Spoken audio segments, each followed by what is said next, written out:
Hermanos, por favor, abran sus Biblias a Romanos capítulo 3.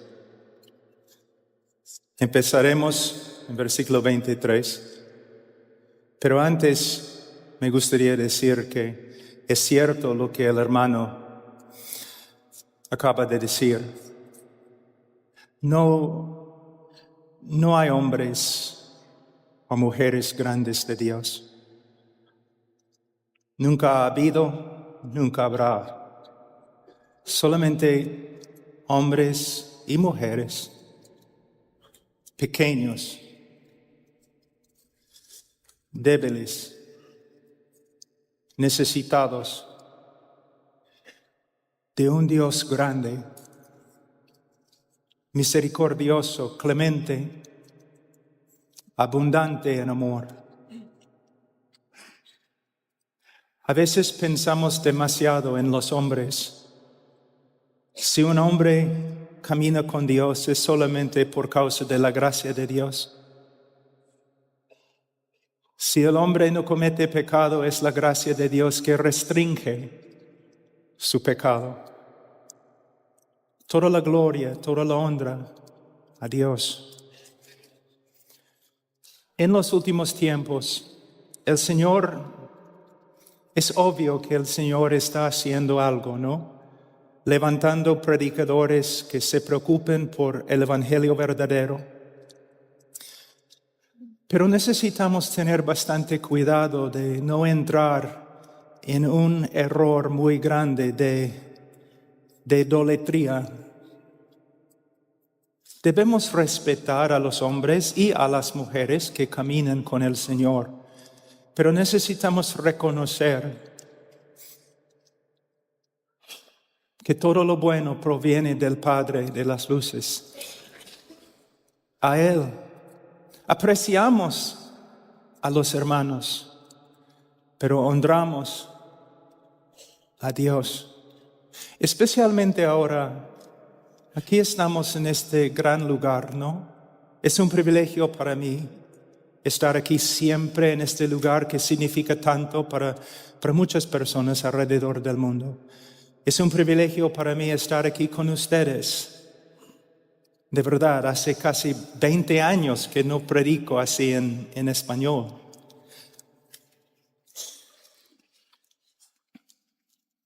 Pero necesitamos darnos cuenta que estamos aquí para ver más de Jesucristo y más de su evangelio. Hermanos, ¿se dan cuenta que a través de la historia de la obra redentora de Dios, ha habido personas más nobles que nosotros, sabios, reyes, maestros, profetas, que buscaban, que anhelaban ver lo que hemos visto?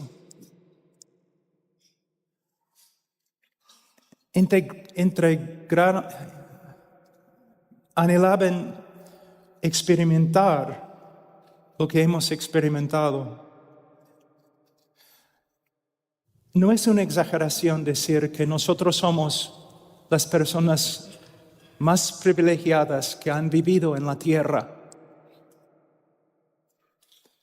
Pero con mucho privilegio también hay mucha responsabilidad. Hemos visto la plena revelación de la gloria de Dios en la cruz del Calvario. Es cierto que es un privilegio, pero la pregunta es, ¿cómo responderemos? ¿Cómo viviremos? ¿Cómo predicaremos a la luz de lo que hemos recibido?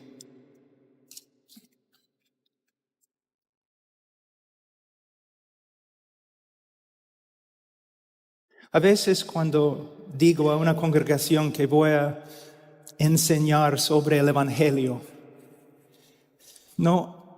ellos me miren como, ¿por qué? Ya conocemos el evangelio.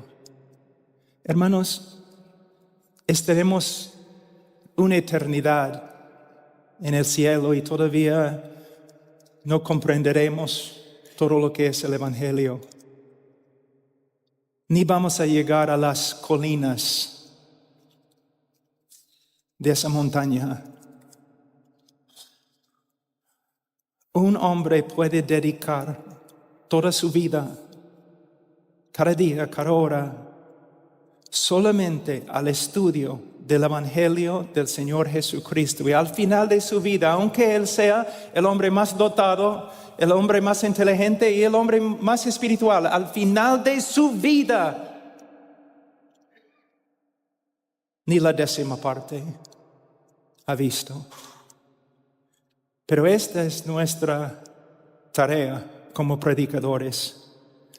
Muchos piensan que la tarea más grande del predicador es predicar. No. La tarea más grande del predicador es profundizar la revelación más grande de Dios en la persona de Jesucristo y luego predicar. Como voy a explicar en mi sermón, en el día de hoy el mundo y la iglesia sufren de un evangelio superficial, predicado por hombres superficiales, con doctrina superficial. Hemos recibido, hermanos, una mayordomía más grande que los reyes y los presidentes. Y tenemos que responder correctamente con temor.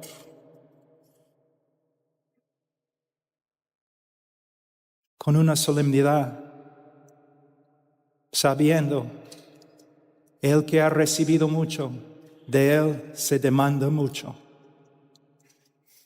Ahora, vamos a Romanos capítulo 3. Versículo 23.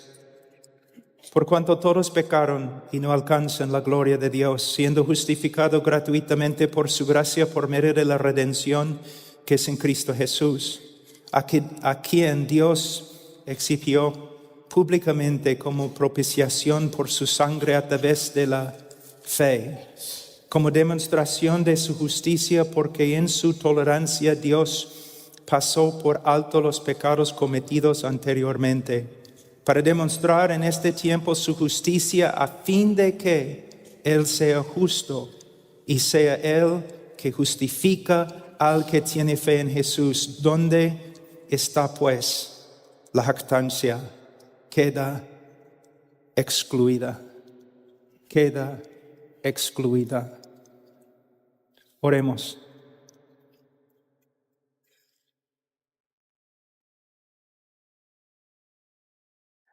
Padre, yo me acerco en el nombre del Señor Jesucristo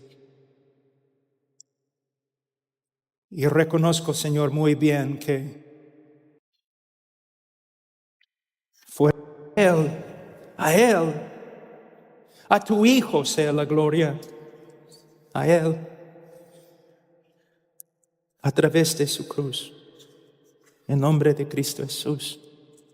Amén. Antes que empecemos, me gustaría saber a qué hora tengo que terminar. No hay reloj aquí. Ok, ¿puedes así para mí? Oh, ya. Porque si no voy a predicar 5 horas. La palabra evangelio proviene de una palabra griega que significa buenas o gratas noticias. Son las mejores noticias, las mejores. Este mensaje tiene preeminencia. No es un mensaje entre mensajes, hermano. Es el mensaje de todos los mensajes. Y el evangelio, de verdad, buenas noticias, pero necesitamos darnos cuenta que para entender las buenas noticias, también tenemos que entender las malas noticias. Y este es un problema en el día de hoy. si amamos a los hombres, vamos a decirles la verdad acerca de su condición ante Dios. Si no predicamos con respecto al pecado, si no nos esforzamos a predicar bíblicamente acerca del pecado, es una de las demostraciones más grandes que nosotros nos amamos a nosotros mismos y no a los demás. Si yo te amo, si soy un hombre de integridad, si soy un médico de integridad y me doy cuenta que tú tienes cáncer, yo tengo que darte las malas noticias, y si no, soy hipócrita. Soy un monstruo de iniquidad. Hay muchos pastores y predicadores en el día de hoy que predican como predican porque se aman a sí mismos y no a la congregación y no a los pecadores. Entonces nosotros tenemos que dar lugar a la necesidad de explicar a los hombres que son pecadores. Los antiguos predicadores eran así. Ellos predicaban la ley, ellos predicaban la santidad de Dios, ellos usaron todo lo que pudieron encontrar en las Escrituras para demostrar, para convencer a todos que son pecadores, porque solamente el pecador busca salvación. Y solo el pecador puede glorificar a Dios, de verdad, por medio de recibir la gracia que ahora sabe que necesita. No debemos ser hombres rudos, enojados. Debemos ser hombres misericordiosos, clementes, llenos de amor, pero a la vez nosotros en amor tenemos que explicar, mostrar a los hombres que son pecadores. Y podemos ver esto en este texto, no solamente en los textos que he leído, sino también en el capítulo 3 de Romanos. Podemos ver Pablo con un intelecto único, con una sabiduría de Dios, el apóstol de los apóstoles, el misionero de los misioneros, el teólogo de teólogos.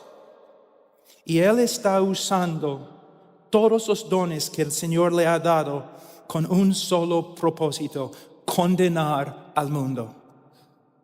Condenar al mundo, para que todo el mundo busque a Dios y la salvación de Dios en Calvario, en la persona de Cristo. La palabra pecar proviene de una palabra griega que significa extraviarse, errar, no dar en el blanco. Es como un arquero que lanza flecha tras flecha tras flecha, pero nunca llega al blanco. En el Catecismo de Westminster, el pecado se define como la falta de conformidad con la ley de Dios o la transgresión de ella. Si solamente hablamos así acerca del pecado, entonces los que nos escuchan van a pensar que el pecado no es tan malo. El pecado es como un error humano y nada más. Pero la Biblia nos enseña que el pecado de verdad es horrible, horrible. Entonces, ¿cómo podemos convencer a los hombres que su pecado es tan horrible como la Biblia dice? Bueno, podemos estudiar la ley con ellos, podemos pasar por las Escrituras con ellos, podemos hablar de un montón de cosas, podemos mostrarles el Calvario donde Cristo murió por el pecado, pero donde debemos empezar es con la persona misma de Dios. Mira, nuestro pecado no sería un problema si Dios fuera como nosotros, ¿te das cuenta? Si Dios fuera un Dios injusto, inmoral, Él no tendría problemas con pecado. Pero la Biblia enseña que Dios es santo, santo, santo. Y es solo a la luz de la santidad y la justicia de Dios que los hombres pueden ver cuán horrible es el pecado. Entonces, si tú quieres predicar el Evangelio, hermanos, si quieren predicar el Evangelio, ustedes tienen que enseñar quién es Dios. Cuando pecamos, no estamos pecando contra un insignificante alcalde de un pueblo pequeño, de un pueblo pequeño. Cuando pecamos, estamos pecando contra el Creador del universo, el Rey de los reyes y el Señor de los señores, el Creador y sustentador de todo lo que hay. Les voy a dar un ejemplo, una ilustración que tengo aquí. Durante la creación del mundo, Dios mandó a las estrellas que se pusieran en su lugar en el espacio y todas las estrellas le obedecieron. Él mandó a los planetas que giren en el círculo que Él había marcado para cada uno y le obedecieron. Él mandó a las montañas que se levantaran. Y Él mandó a las valles que se bajaran. Y todos le obedecieron. Él gritó al mar: tú vendrás hasta este límite y no pasarás. Y el mar se sometió y le adoró. Luego Dios dice al hombre: ven. Y el hombre sacude su puño en la cara de Dios y grita: no. Por eso en el día de juicio, aún la creación, el universo entero se va a levantar y condenar al hombre por su desobediencia contra un Dios que es merecedor de toda honra, toda gloria, nuestra devoción, nuestra vida, cada pensamiento. Él es digno de cada pensamiento nuestro. Es digno de todo lo que tenemos en cuerpo y corazón. Pero le negamos. El hombre no puede ver cuán horrible es el pecado a menos que tenga una idea acerca de lo que la Biblia dice acerca de Dios. Uno de los problemas más grandes en el día de hoy, y voy a leer, predicando el Evangelio, es que los hombres no sepan que son... No, el problema no es que no sepan que son pecadores. Ellos saben que son pecadores, no les importa. Y no les importa porque no saben quién es Dios. Y no saben quién es Dios porque los predicadores no están predicando acerca de Dios. Si yo voy a tu iglesia, tengo una pregunta. Si yo estoy allí 2, 3, 4 años, ¿cuántos sermones voy a escuchar acerca de los atributos de Dios? ¿Cuánto me vas a enseñar acerca de su carácter? Santo, santo, santo, justo, justo, justo. Sus decretos, sus obras, su voluntad. Los hombres pecadores no tienen miedo de Dios porque no saben quién es. Y no saben quién es porque los predicadores no están predicando acerca de lo más importante, el conocimiento de Dios. Jeremías 9, 23, 24. Así dice el Señor: no se gloríe el sabio de su sabiduría. Hay muchos predicadores en el día de hoy que están enseñando, ¿no?, pequeñas verdades para ayudarte a arreglar tu vida. Están dando a la congregación pequeñas ayudas para mejorar su vida, para que puedan realizar sus sueños. Hermanos, somos hombres de Dios.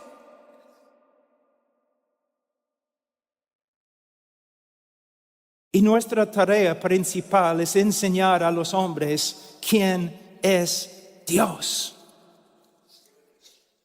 No se gloríe el sabio de su sabiduría, ni se gloríe el poderoso en su poder, ni el rico se gloríe de su riqueza.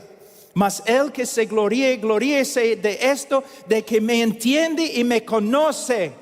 Me entiende y me conoce. Estamos viendo los dos lados de una verdad muy importante.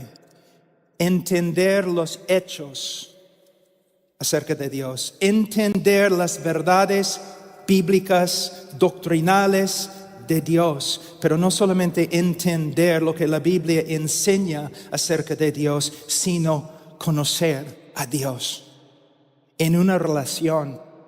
En nuestro tiempo devocional, un médico sabe mucho más acerca de cómo mi esposa funciona que yo.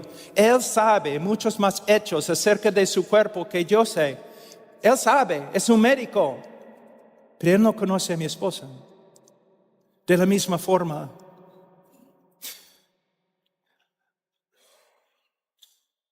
todos nosotros debemos estudiar las Escrituras más.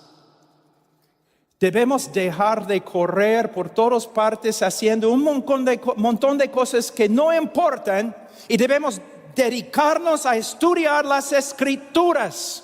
Horas y horas. No estoy hablando de minutos y minutos y no estoy hablando de simplemente para preparar sermones. Estoy hablando de estudiar las Escrituras para conocer a Dios y para ser transformado por Él.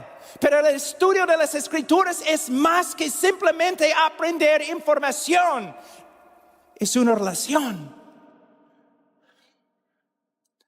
Una vida devocional. Oración privada.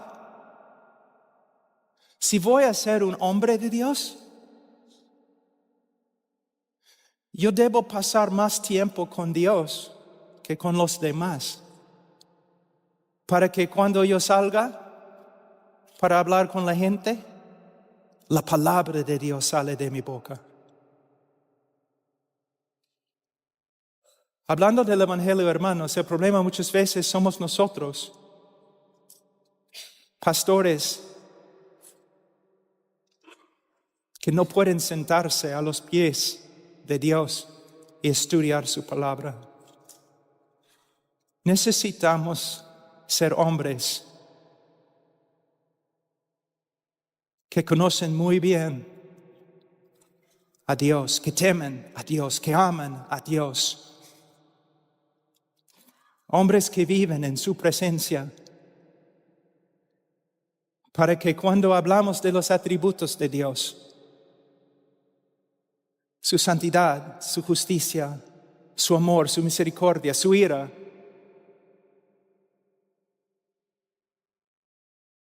no solamente somos como un loro que habla cosas que ha escuchado, pero son verdades que son una parte de nosotros. Hermanos, ustedes pueden aprender cómo predicar el Evangelio mejor por medio de esta conferencia. Pero eso no significa que ustedes van a ser hombres de Dios. Un hombre de Dios pasa mucho tiempo en las Escrituras y de rodillas con Dios. Es la marca de un hombre de Dios. No talento, no una iglesia grande.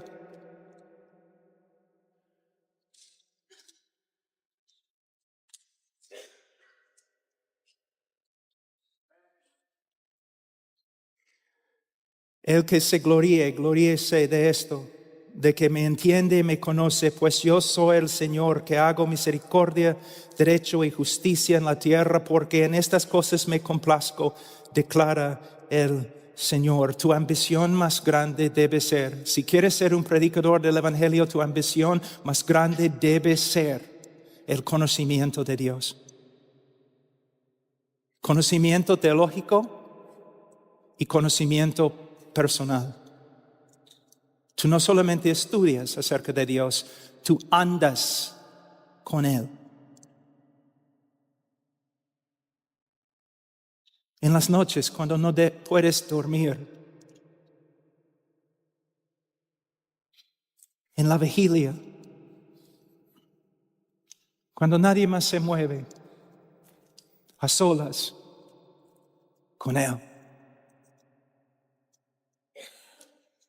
Este es el tipo de predicador que necesitamos en el día de hoy.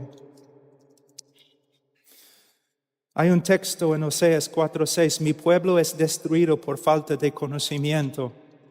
Por cuanto tú has rechazado el conocimiento, yo también te rechazaré para que no seas mi sacerdote. Como has olvidado la ley de tu Dios, yo también me olvidaré de tus hijos.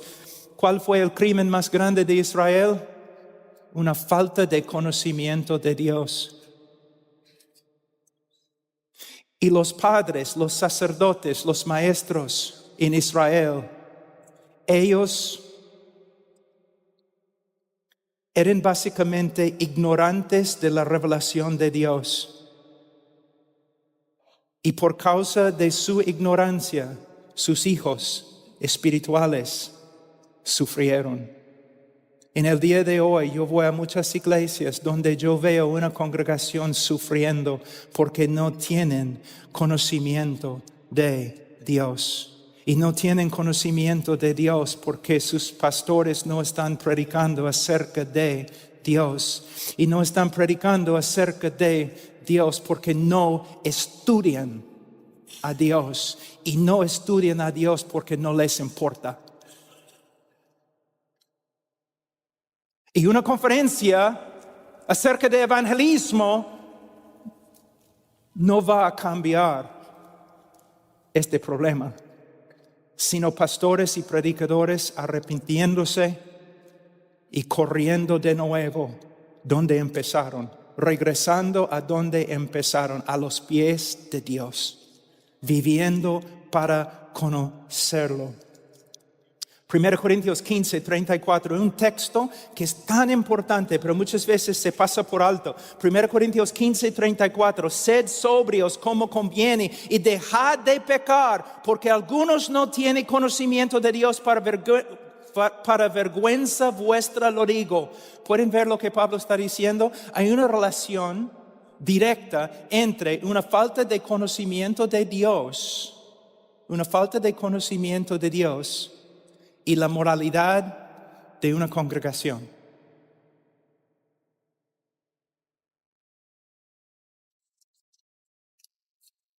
Tú me dices, pero Pablo, ¿qué tiene que ver con evangelismo? Con el evangelio. Pues lo que se aplica a la iglesia también se aplica a los incrédulos.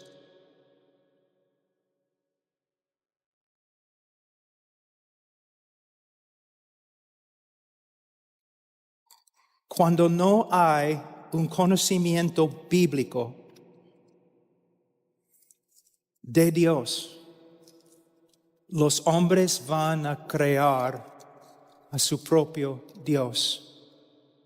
Y este Dios que ellos creen es nada más y nada menos que una reflexión de ellos. Entonces no tienen miedo del día de juicio porque el Dios que ellos esperaban es exactamente como ellos.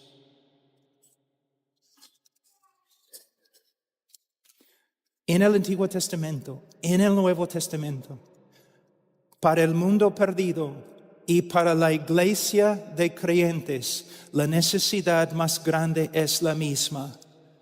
Hombres que conocen a su Dios y que predican su Dios a los demás.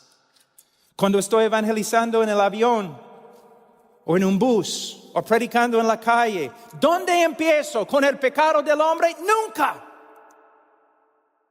Empiezo con quién es Dios. Voy a darles una ilustración o voy a intentarlo porque no se encuentra en mis notas. Imagínense un mafioso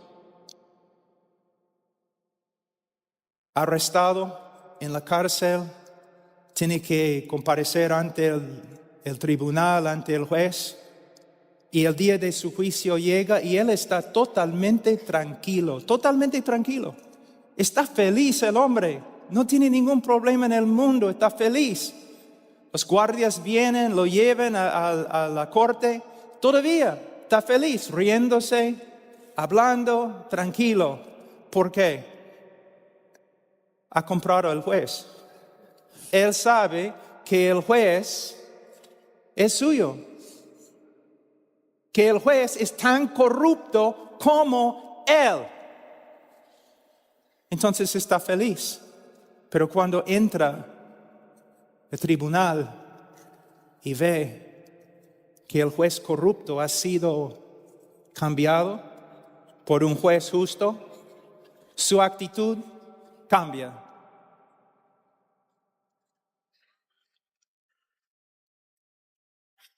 Este es el trabajo del predicador. El hombre piensa que no tiene problemas con Dios, porque Dios no tiene problemas con él, que él y Dios son amigos, que están de acuerdo en todo. Pero cuando el hombre aprende quién es Dios, todo cambia. Y el hombre va a arrepentirse o el hombre va a pelearse aún más contra Dios. Pero algo va a suceder. Algo va a pasar.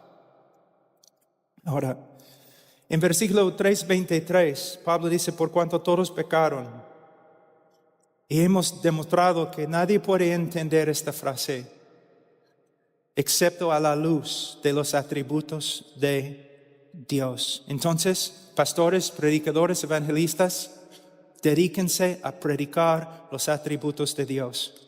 Pero también él dice acá, y no alcanzan la gloria de Dios. Si estudias la historia de interpretación con respecto a este texto, tú vas a ver una evolución muy interesante que va de acuerdo con las ideas de nuestra cultura. En el día de hoy, cuando uno lee este texto, está destituido de la gloria de Dios, mayormente el evangelista sigue con, Dios tiene un plan maravilloso para tu vida. Y Él no puede lograr este plan en tu vida porque no quieres. Dios tiene tantos sueños para ti. Él quiere hacer tantas cosas lindas y todos los deseos y ambiciones que tú tienes, Dios está tratando de lograr en tu vida, pero tú no quieres trabajar con Él para lograrlos. El texto no tiene nada que ver con eso, hermanos. El texto hay que interpretarlo a la luz de Romanos, del libro de Romanos, especialmente, mira, capítulo 1,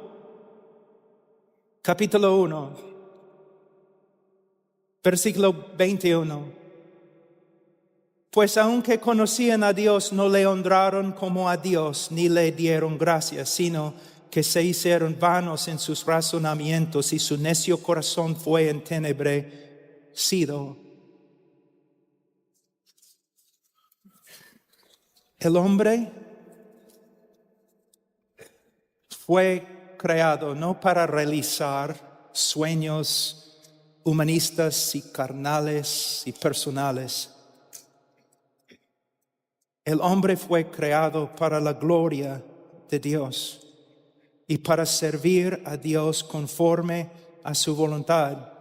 Y es solo en perseguir este propósito el hombre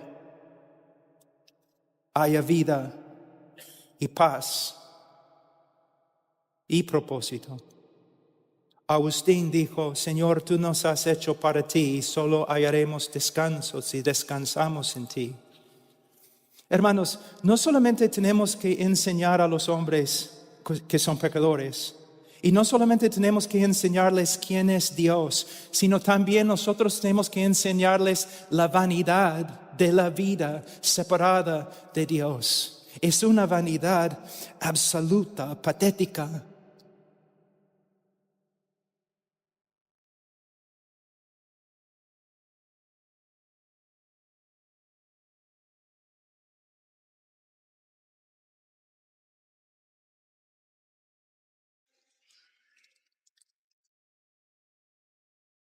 A veces cuando estoy predicando así, personas dicen, bueno, este hombre, él habla tanto de pecado siempre.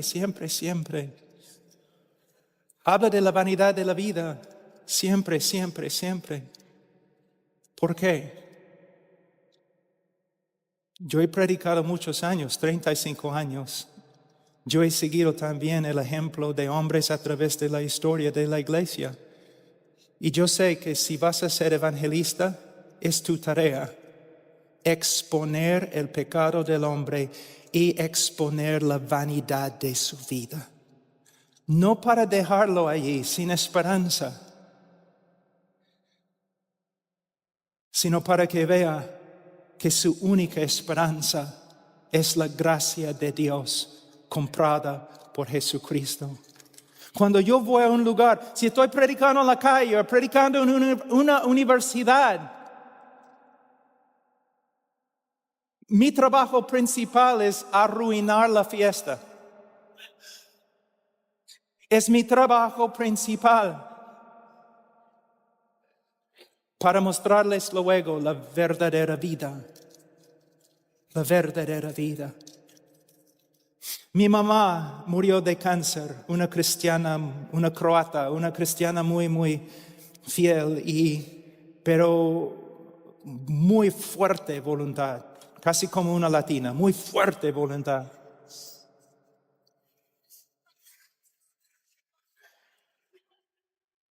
No exactamente como una latina, porque me casé con una latina y ella tiene una voluntad mucho más fuerte que mi mamá.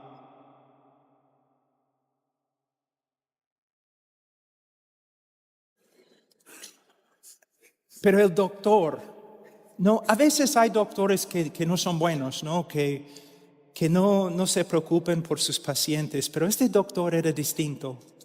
De verdad se preocupaba por mi mamá. Se notaba que amaba a mi mamá. Y él sabía que mi mamá era muy fuerte de voluntad. Entonces, él sabía que ella no iba a aceptar su diagnosis. Entonces, él entró en la oficina con varias evidencias, un montón de evidencias. Y él dijo, señora Washer, tengo que decirte, tú tienes cáncer y es muy, muy grave y tenemos que actuar ahora. Y ella dijo, yo no tengo cáncer. Yo trabajo en el campo, con vacas, mi jardín, yo no tengo cáncer, yo soy más fuerte que tú. Well, señora Washer, aquí es la primera evidencia, los rayos X. Y aquí hay otra evidencia, y aquí hay otra evidencia, y otra evidencia. El hombre estaba contristando a mi mamá, haciéndole daño, destruyendo su día. Mi mamá empezó a llorar. Al final ella está llorando y llorando y llorando. ¿Qué voy a hacer? Soy su hijo sentado a su lado. ¿Voy a pegar al médico? Porque ha hecho que mi mamá llorara, ¿no? Yo amaba, respetaba al médico. ¿Por qué? Él estaba diciéndole cosas muy, muy difíciles. Porque él era un médico de verdad. Y él sabía que el único camino a su salvación principal, para empezar en su camino a la salvación, ella tenía que reconocer que estaba muriendo. De la misma forma, cuando predico a los hombres, especialmente en la calle, no voy a ser rudo o enojado, cortante con ellos, pero poco a poco yo voy presentando las evidencias, destruyendo los argumentos, rompiendo, cortando la insulación alrededor de ellos, hasta que comiencen a ver, caramba, estoy perdido, mi vida no tiene sentido. Y a veces, hermanos, horas, a veces días, a veces meses con una persona hasta que vea. Este es el trabajo del evangelista, la verdadera predicación del evangelio. Pero tengo que decir algo, en el día de hoy también yo veo a muchos predicadores que cuando predican acerca del pecado del hombre, cuando llaman a los hombres pecadores, no lo hacen con amor en su corazón, no lo hacen con lágrimas, No lo hacen con un corazón quebrantado, no. Como hombres enojados, orgullosos, es terrible. Cuando Jonathan Whitfield predicaba, lágrima tras lágrima, pidiendo a los hombres que reconozcan su pecado y que vuelvan a Dios a través de Cristo.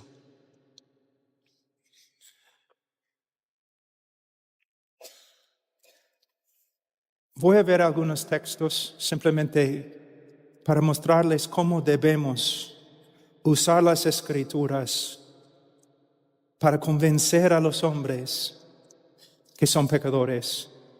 Posiblemente tú me vas a decir, pero Pablo, el Espíritu Santo tiene que convencer. Yo sé, pero también es nuestra tarea usar las Escrituras como una espada. Somos instrumentos también del Espíritu Santo y el Espíritu Santo usa la palabra del predicador para convencer a los hombres acerca de su pecado. Vamos a Génesis 6:5. Dice, todo designio de ellos era de continuo solamente el mal. Una vez yo estuve predicando en una universidad y después un reportero se me acercó y me dijo, muy enojado, yo no estoy de acuerdo con tu interpretación de Génesis 6:5. Yo le dije, no interpreté el texto, yo leí el texto. Tú has interpretado el texto y correctamente, felicitaciones. Es lo que la Biblia dice acerca del hombre y es cierto, hermanos. Si yo pudiera poner todos tus pensamientos en un DVD y yo pudiera dar este DVD aquí en el auditorio, mostrar todos los pensamientos que has pensado toda tu vida, tú correrías de aquí con vergüenza y nunca regresarías. ¿Cómo sé? ¿Soy profeta? No, es lo que la Biblia dice. ¿Cómo sé? ¿Soy profeta? No, soy igual. Lo que la Biblia testifica, la conciencia, cuando la Biblia testifica, la conciencia dice amén. Amén. Es cierto, es cierto. Mira, Génesis 8:21. Porque el intento del corazón del hombre es malo desde su juventud. Fíjense, la Biblia dice esto acerca de todos nosotros, que Génesis 8:21, porque el intento del corazón del hombre es malo desde su juventud. La palabra juventud acá no simplemente se refiere a un adolescente o un joven, también puede referirse a un niño, La veracidad de este texto se comprueba en la vida cotidiana. ¿Hay necesidad de enseñar a un niño cómo mentir? No. ¿Hay necesidad de enseñar a un niño cómo ser egoísta? No. ¿Cómo sabe? Nace sabiendo, inclinado a la mentira y egoísmo y cualquier otro tipo de inmoralidad. Una vez yo estaba caminando en la ribera del río Amazonas, en Perú, como 3 horas de Iquitos, donde el Amazonas empieza. Y caminando allí nomás, en la selva, y vi a 2 niños, muchachos, 8 años, 9 años, y estaban allí jugando en la ribera, en la arena. Y yo pensaba, erróneamente, qué lindo, ¿no? 2 niños tan inocentes, separados de la corrupción del mundo, viviendo aquí en la selva, qué lindo. Yo seguí caminando, después de como 5 minutos decidí volver. Ya, ¿qué encontré? Los 2 niños peleando a muerte. Adiós paraíso, hola Caín y Abel.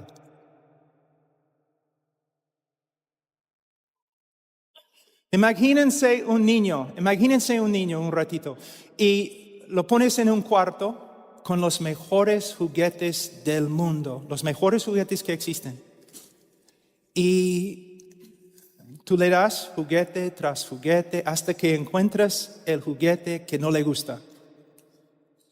Él bota el juguete, tú lo pones en sus brazos de nuevo. Él bota el juguete, tú lo pones en su brazo.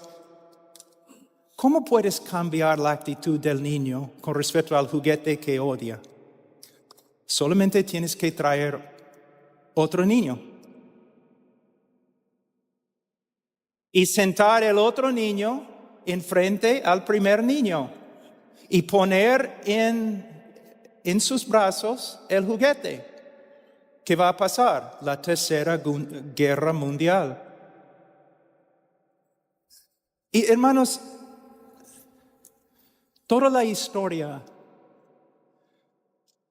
toda la literatura secular y clásica, toda la filosofía, aún de los hombres, por supuesto la conciencia, las escrituras, los periódicos hasta el día de hoy testifican que el hombre es pecador. Pero no, el hombre no es pecador porque peca, sino peca porque es pecador por naturaleza. El texto clásico es Salmo 51:5. He aquí en maldad he sido formado y en pecado me concibió mi madre. Ahora, una ilustración más y vamos a ir, si tenemos tiempo, a la respuesta de Dios con respecto a nuestro pecado. En Isaías 64:6, la Biblia dice: si bien todos nosotros somos como suciedad y todas nuestras justicias como trapo de inmundicia, y caímos todos nosotros como la hoja y nuestras maldades nos llevaron como viento. Yo he trabajado con los leprosos. La lepra es una enfermedad muy, muy grave. Vamos a decir que tenemos un leproso con nosotros hoy.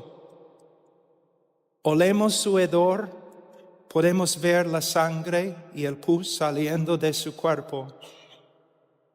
Es una escena que ni el más fuerte puede aguantar. Es algo horrible, hermano. Pero vamos a decir que nosotros decidimos ayudarle. Entonces mandamos a una persona y él va a una tienda muy, muy fina aquí en Los Ángeles y compra una ropa de seda muy, muy exquisita, o una tela de seda. Y regresa y nosotros envolvemos al leproso en la tela. Por un segundo se ve bonito. Pero ¿qué va a pasar? La corrupción de su cuerpo va a sangrar por la tela. Y la tela va a llegar a ser tan corrupta como el hombre mismo. Esta es la razón por la cual el hombre no se salva por las obras. Porque sus obras salen de una naturaleza corrupta.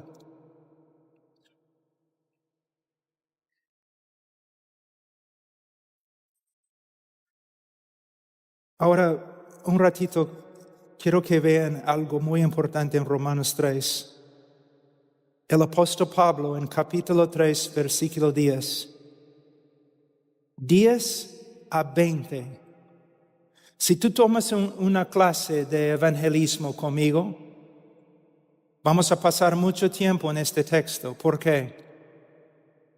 Esta es la conclusión de todo lo que Pablo ha escrito. Aquí podemos ver la estrategia de Pablo en tratando el pecado de los hombres.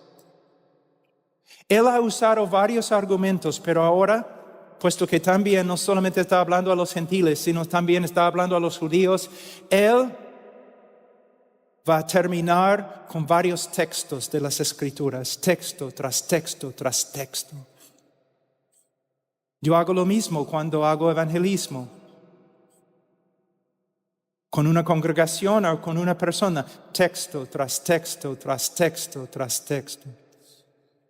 Hasta que por medio de las Escrituras y el poder del Espíritu Santo que se manifiesta a través de las Escrituras, el hombre pueda ver su pecado. No hay justo ni aún uno. No hay quien entienda, no hay quien busque a Dios. Todos se han desviado, aún se hicieron inútiles. Él está destruyendo con cada texto los argumentos de los judíos. Todos se han desviado, a unos se hicieron inútiles. No hay quien haga lo bueno, no hay ni siquiera uno. Y él sigue un versículo después de otro versículo. Y al final él llega al versículo 19 y dice, ahora bien, sabemos que cuanto dice la ley, lo dice a los que están bajo la ley. El propósito de Pablo en su predicación del Evangelio, su primer propósito, para que toda boca se calle y todo el mundo sea hecho responsable ante Dios. El propósito de Pablo en predicar con respecto al pecado y el pecador, su propósito, su fin, condenación de todos. Con los textos es como tienes un pecador acá, ¿no? Y con los textos él pone barras para que no pueda escaparse por acá. Luego barras por acá y barras por atrás y barras por acá y cemento en el piso para que el pecador no puede hacer nada excepto mirar arriba. Encarcelar al pecador. Y de nuevo yo repito, si vas a trabajar con un cuchillo tan filudo, tienes que hacerlo con bastante cuidado, con bastante sabiduría y con bastante amor. Pero a la vez tienes que hacerlo. Encerrar al hombre para que no tenga ninguna esperanza.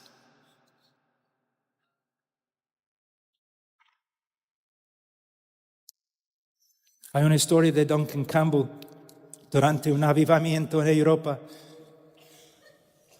Y había un pecador notorio, un monstruo de iniquidad que vivía en los campos. Y un día, durante una prédica de Duncan Campbell, su esposa llegó y dijo, tienes que venir a la chacra.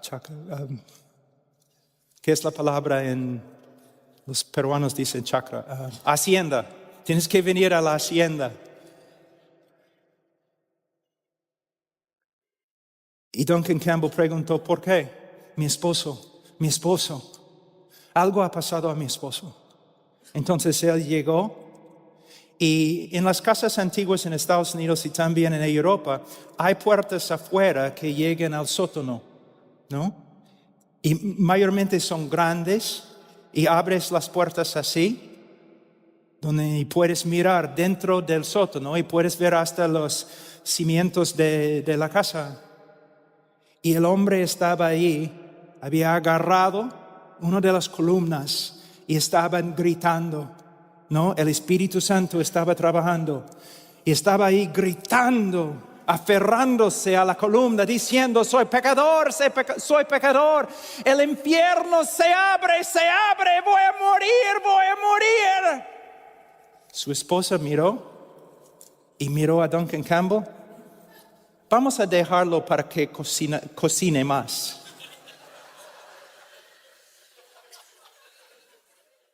Hermanos, los antiguos predicadores hicieron lo mismo. Muchas veces no pasamos suficiente tiempo operando, haciendo cirugía con la palabra de Dios para que los hombres sepan de verdad que necesitan un Salvador. Yo sé, es una ilustración graciosa, pero en serio, yo he estudiado los predicadores de antigüedad. Muchas veces hablamos cosas muy buenas acerca de ellos, pero no es suficiente, debemos imitarlos.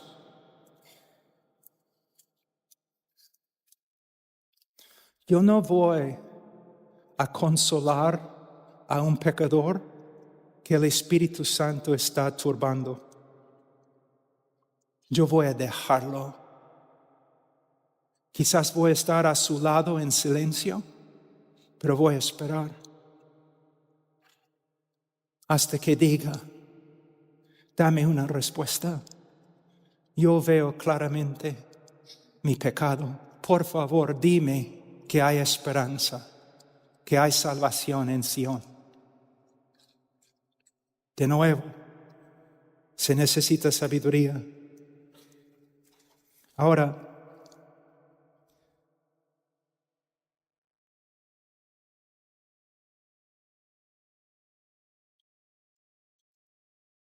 el tiempo ya vuela. Entonces, ¿cuánto tiempo más tengo? 10 minutos, ok. Ahora vamos a ver algo de la respuesta de Dios con respecto al pecado del hombre. En el día de hoy es muy popular decir que Dios ama al pecador y que Dios odia el pecado, pero ama al pecador. Y quiero decirles que esta frase, dentro de esta frase, hay verdad. Dios ama al pecador. Y si tú dejas de creer que Dios ama al pecador, entonces por favor también deja el ministerio.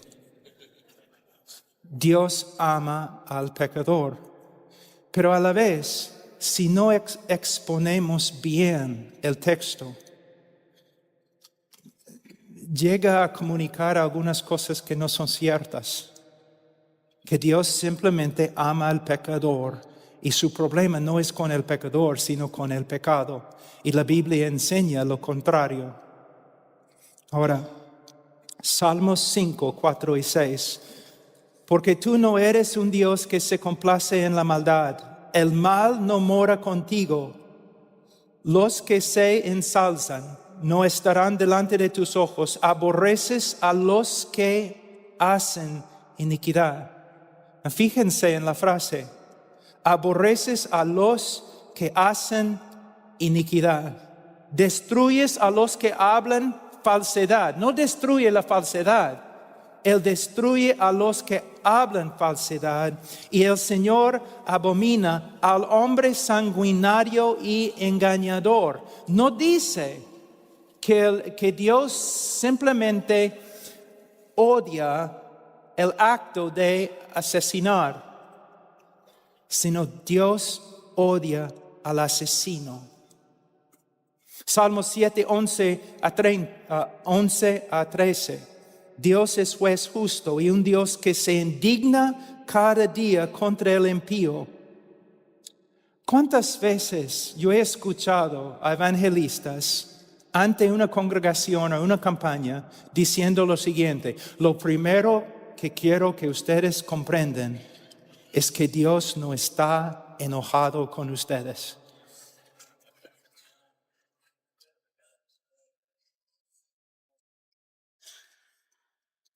Yo entiendo lo que el evangelista quiere lograr y a veces su propósito es noble, pero él está diciendo algo que no es cierto. De hecho, la Biblia enseña lo contrario. Dice 12, y si el impío no se arrepiente, él afilará su espada. Tensado y preparado está su arco. Ha preparado también sus armas de muerte. Hace de sus flechas saetas ardientes.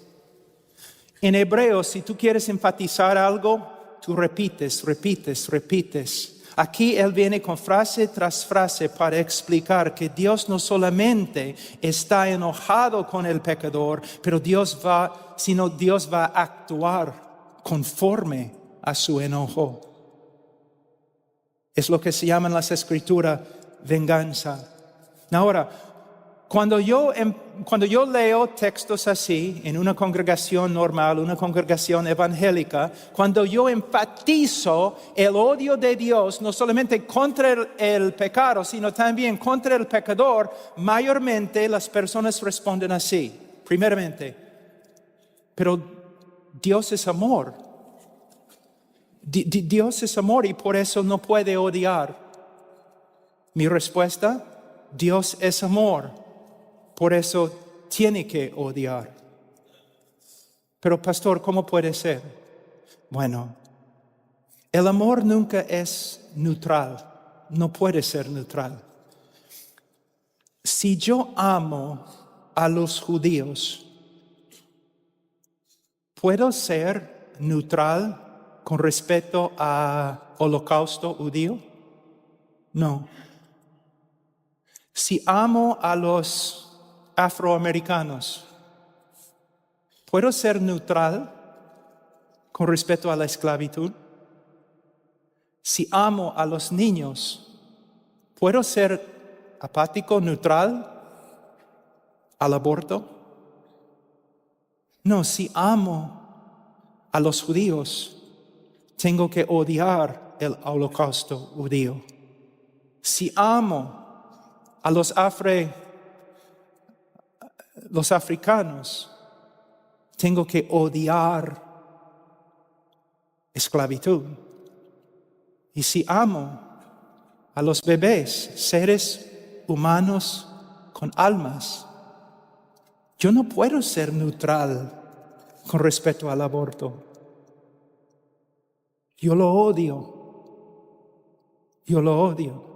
Dios ama la justicia.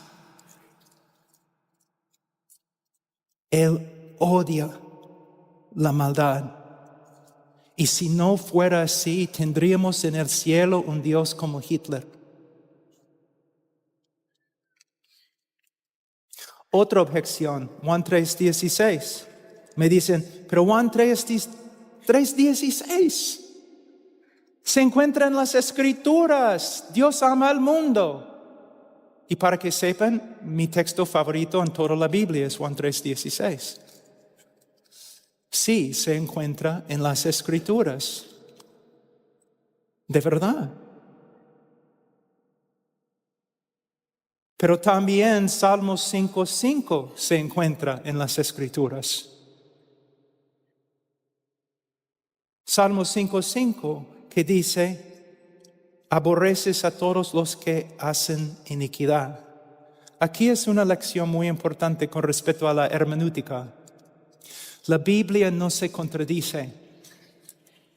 Si interpretamos un texto de tal forma que contradice nuestra interpretación de otro texto, entonces tenemos un problema. Hemos interpretado uno o dos textos erróneamente, equivocadamente.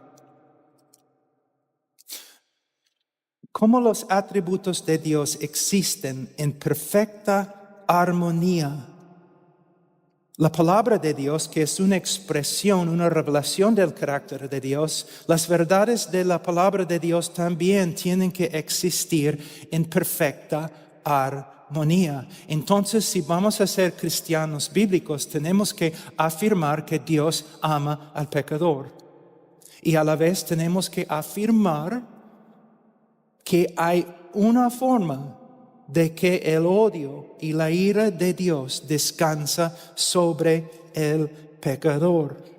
A veces yo he escuchado a los evangelistas diciendo lo siguiente: en vez de ser justo contigo, Dios ha sido misericordioso. Esta es la razón por la cual debemos enseñar a nuestros niños la lógica. Porque una persona que dice tal cosa está diciendo lo siguiente: que el amor de Dios es injusto. Si tú dices, en vez de ser justo contigo, Dios ha sido misericordioso contigo, entonces estás diciendo que su misericordia es una contradicción de su justicia.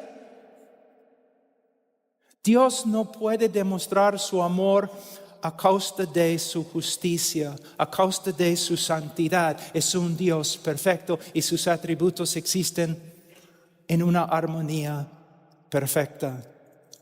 Entonces,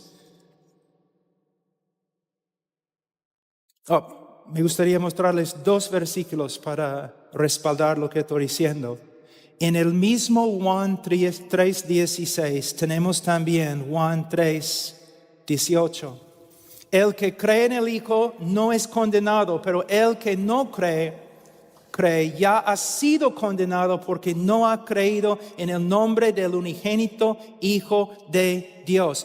Dios ama al mundo, Juan 3:16, y Dios condena a todos los que no creen en su Hijo. Versículo 36, el que cree en el Hijo tiene vida eterna, pero el que no obedece al Hijo no verá la vida, sino que la ira de Dios permanece sobre él. La pregunta es, ¿cómo podemos reconciliar estas dos verdades? Siempre cuando la mente humana intenta reconciliar ciertas verdades, hay limitaciones. Pero podemos llegar a conclusiones bíblicas. Les voy a dar una ilustración. En el mundo, en el día de hoy, el amor de Dios se revela por medio de lo que Dios ha hecho a través de su Hijo Jesucristo, porque de tal manera amó Dios al mundo que ha dado a su Hijo unigénito, para que todo aquel que en él cree no se pierda, mas tenga vida eterna. Y el amor de Dios se manifiesta a todos los hombres por medio de la obra redentora de Cristo. Pero lo que necesitamos ver es lo siguiente. Imagínense, el amor de Dios, o la naturaleza de Dios, es de tal calidad. Hay tanta gloria, infinita gloria, más allá que nuestra comprensión, que Él puede amar aún los objetos de su ira. Y con una mano, hoy día, a través de la historia, con una mano, Dios está restringiendo su ira. Así. Y con otra mano, Dios está llamando a los hombres que vengan, que vengan, que vengan. Pero un día, en la vida de cada uno, y un día, en la segunda venida de nuestro Señor Jesucristo, Dios va a retirar su llamado y no va a llamar más. Y Dios va a retraer su mano y no va a restringir más su ira. Y todo el mundo incrédulo será inundado, consumido en la ira de Dios. Y nosotros somos predicadores de este mensaje, un mensaje tan solemne. Personas a veces me critican y me preguntan, Pablo, siempre andas con tanta solemnidad, siempre cuando prediques, es siempre tan serio. Es porque, hermanos, es serio.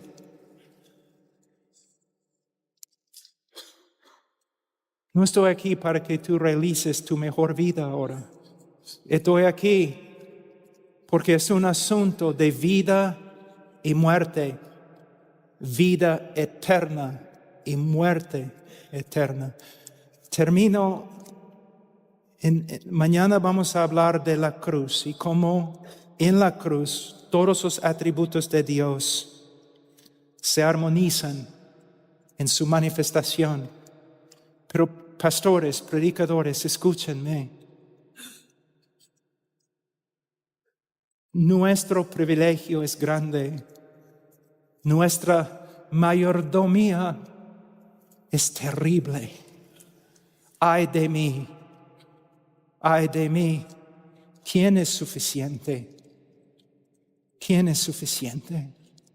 Oh, hermanos, viven en la presencia de Dios. Conferencias a veces es muy difícil ser piadoso durante las conferencias, porque siempre estamos escuchando sermones, nos levantamos en la mañana, no tenemos tiempo para orar o leer la Biblia. Hermanos, nunca, nunca, nunca, nunca deben pasar por alto el primer trabajo de pasar tiempo a solas con Dios. Dios les bendiga.